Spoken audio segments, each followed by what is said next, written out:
കൊച്ചി അന്താരാഷ്ട്ര വിമാനത്താവളത്തിലേക്ക് കഴിഞ്ഞ ഈ വർഷത്തെ ട്രാഫിക്കിൻ്റെ വളർച്ച നമ്മളെടുക്കണമെങ്കിൽ യാത്രക്കാരുടെ എണ്ണത്തിലുള്ള വളർച്ച എടുക്കണം. വളരെ നല്ല രീതിയിലുള്ള പുരോഗതിയാണ് കണ്ടിരിക്കുന്നത്. അപ്പോൾ ഈ ഡിസംബർ 31 വരെ എടുക്കുമ്പോൾ ഏകദേശം കഴിഞ്ഞ കലണ്ടർ ഇയറിൽ, അതായത് ജനുവരി 1 മുതൽ ഡിസംബർ വരെയുള്ള കലണ്ടർ ഇയറിൽ നമ്മളുടെ ആകെ യാത്രക്കാരുടെ എണ്ണം 60 ലക്ഷം കഴിഞ്ഞിട്ടുണ്ട്. അപ്പോൾ ഈ ഫൈനാൻഷ്യൽ ഇയർ എടുക്കുമ്പോൾ അതെന്തായാലും ആവും.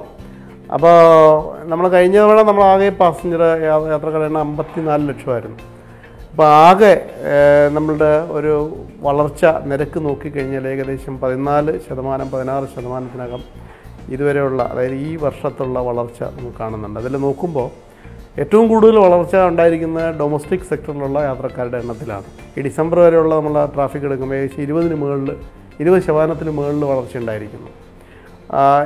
നേരെ മറിച്ച് ഇൻ്റർനാഷണലിൽ ഏകദേശം വലിയ വ്യത്യാസം ഇല്ലെങ്കിൽ പോലും 13-14%, അത് മുൻകാലങ്ങളിലും ഏകദേശം ആ വളർച്ച തന്നെ കാണിക്കുന്നുണ്ട്.